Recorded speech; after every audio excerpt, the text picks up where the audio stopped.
नमस्कार जी।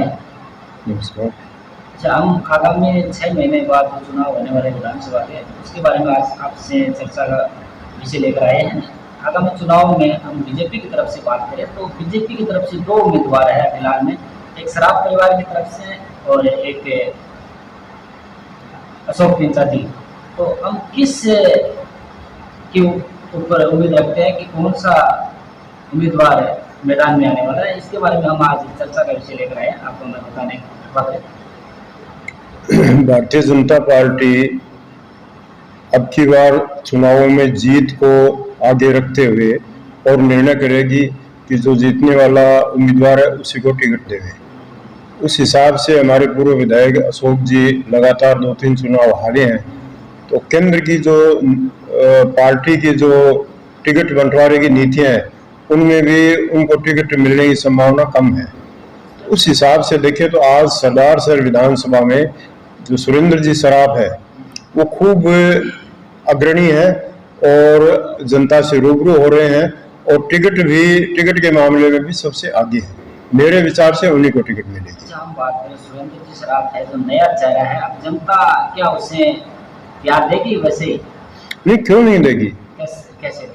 इनका जो सराफ परिवार है ये सेवा और लोगों की मदद करने में हमेशा से ही आगे रहे हैं।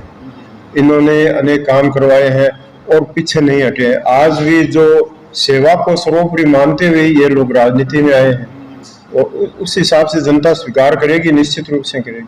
अच्छा, हम बात करें अशोक जी पिंचा साहब है, उन्होंने भी एक काफी बार हार का सामना करना पड़ा है। अब हम बात करें बीजेपी में, तो क्या अशोक पिंचा जी अगर बीजेपी सुरेंद्र सराफ जी को टिकट देगी तो क्या अशोक पिंचा जी सपोर्ट करेंगे या अपने? बिल्कुल करेंगे। अशोक जी पिंचा हमारे पार्टी के और माननीय नेता है। प्रहलाद सराफ को टिकट मिलेगी तो वो हमारे बिल्कुल सहयोग करेंगे और जिस किसी को भी टिकट मिलेगी हम सब कंधे से कंधा मिला के और एक साथ चुनाव लड़ेंगे और निश्चित रूप से विजय हमारी पार्टी की ही होगी। अब हम बात करें सेवा भाव की।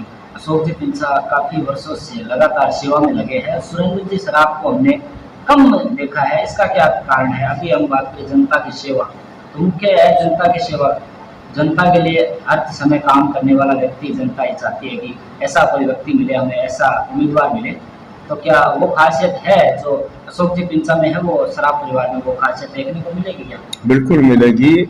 उपचुनाव में आपको बताऊंगी, उपचुनाव में इनका नाम चला था सुरेंद्र जी का और वो इनका राजनीति में सक्रिय प्रवेश था, इसलिए ये पहले तो अपने व्यापार में थे ना, अब 7 महीने से लगातार सक्रिय है और पार्टी के सभी मंचों पर भी जाते हैं, पार्टी कार्यकर्ताओं से मिलते भी है, गाँव में भी जाना होता है, शहर में भी जाना होता है और दिखेंगे इनके मन में जो ललक है वो सेवा करने की ललक है और सेवा करेंगे, निश्चित रूप से जनता के बीच में रहकर सेवा करेंगे, इसमें कोई दो राय नहीं है। सरदार सर विधानसभा में एक सवाल चल रहा है कि आखिर टिकट का दावेदार कौन है, टिकट किसे मिलेगी अब की बात, ये एक कंफर्म नहीं हो पा रहा। काफी लोग बोल रहे हैं कि अशोक जी पिंचा को मिलेगी और काफी लोग बोल रहे हैं सराफ परिवार को मिलेगी। इसका क्या तात्पर्य है, इसके बारे में आप हमें थोड़ा बताइए।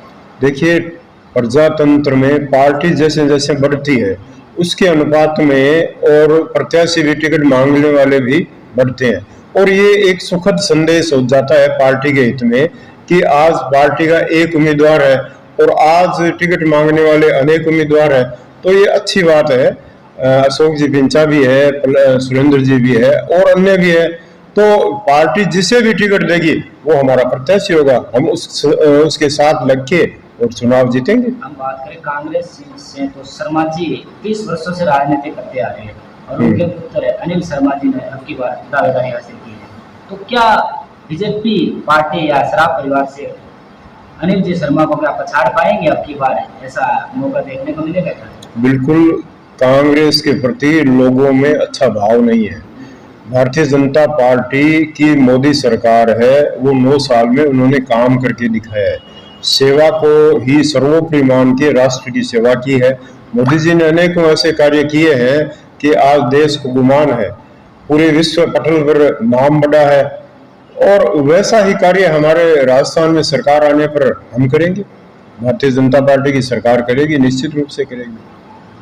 तो अब हम बात करें, ये फाइनल मुकाबला है राजस्थान में नहीं, हमारे सरदार शहर की बात करें तो फाइनल है, और इसमें 3 पार्टियां हैं और अच्छे दावेदार हैं इसमें।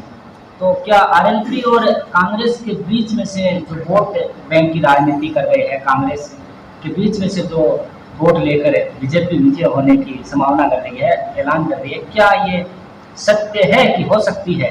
बिल्कुल। तो ऐसा लग रहा है कि हम बात करें श्राफ परिवार से, तो श्राफ परिवार एक काफ़ी सेवा भाव भी काफ़ी समय से करते आ रहे हैं।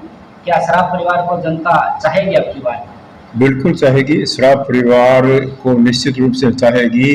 हर जाति का, हर मजहब का और आदमी है, इनसे जुड़ना चाहता है। इनको वोट देने के लिए लोग आतुर हैं कि आप तो आइए।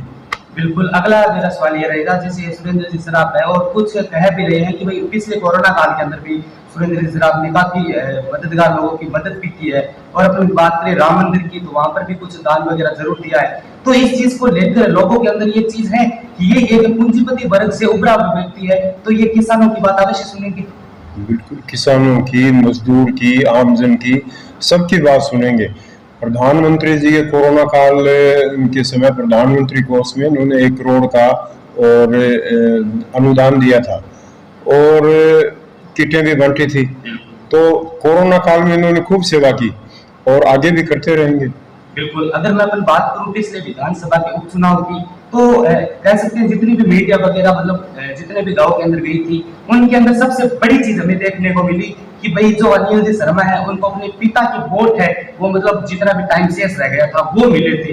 तो आपको ये क्या लगता है कि अब की बार अगर अशोक जी पेंचा न आए और सुरेंद्र जी सराफ आए, तो हमें पिछली बजाय की तुलना अब की बार किस प्रकार का माहौल देखने को मिलेगा? देखिए, जनता में बदलाव को लेके और आतुरता है। जनता बीजेपी में बदलाव चाह रही है। हमारे जो वोटर है, मैं काफी गांवों में भी गया हूं, तो वो बदलाव चाहते हैं, और बदलाव में अगर सुरेंद्र जी सराफ आते हैं तो इससे अच्छा व्यक्तित्व कोई नहीं हो सकता, और निश्चित रूप से जनता का इन्हें प्यार मिलेगा और विजय होंगे ये। बिल्कुल। जैसे अभी अब की बार अगर मैं बात करूं तो राजस्थान के अंदर जो आरएल की जो नई पार्टी उभरी है, और काफी हद तक ये कहीं ना कहीं सहजता भी दिखा रही है, और ज्यादातर लोग ये बोल रहे हैं भाई किसानों की पार्टी वगैरह है। तो क्या अगर वो किसान की पार्टी है तो शायद जनता के अंदर ये हो रहा है कि अगर बीजेपी और कांग्रेस इस क्षेत्र में पिछड़ी भी है? देखिए, किसानों की अगर बात करें तो भारतीय जनता पार्टी से ज्यादा उनका हितैषी कोई नहीं है। मोदी जी ने किसान हित में इतने काम किए हैं। अभी 2-3 रोज पहले एमएसपी बढ़ाई है, किसान सम्मान निधि, जो आज तक देश के इतिहास में ऐसे प्रधानमंत्री हुए हैं कि वो, और 6,000 हर किसान के खाते में रकम आ रही है। तो किसान के हित की बात करें तो हमारी भारतीय जनता पार्टी 1 नंबर पर आती है, आएगी, निश्चित रूप से आएगी। बिल्कुल। अगर पिछली बार की मैं बात करूं, सभी बोल रहे थे कि ये जो 2023 के अंदर विधानसभा का चुनाव होगा, उनका पिछला ये सेमीफाइनल था जो उपचुनाव था, तो कह रहे हैं कि अब की बार अगर कांग्रेस को, अनिल जी शर्मा को अपने पिताजी के जो वोट थे, कुछ कह रहे भाई टाइम रह गया इसका, हम इनको दे रहे हैं, अगर वो वोट अनिल जी शर्मा को न मिले, व्यक्तिगत वोट थे जो पवनलाल जी के, तो अगर नहीं मिले तो हमें कौन सी पार्टी आपको ऊपर दिखाई दे रही है? और निश्चित रूप से भारतीय जनता पार्टी ही जीतेगी, इसमें कोई दो राय नहीं है, और निश्चित विजय होंगे हम। चलो, बहुत बहुत धन्यवाद।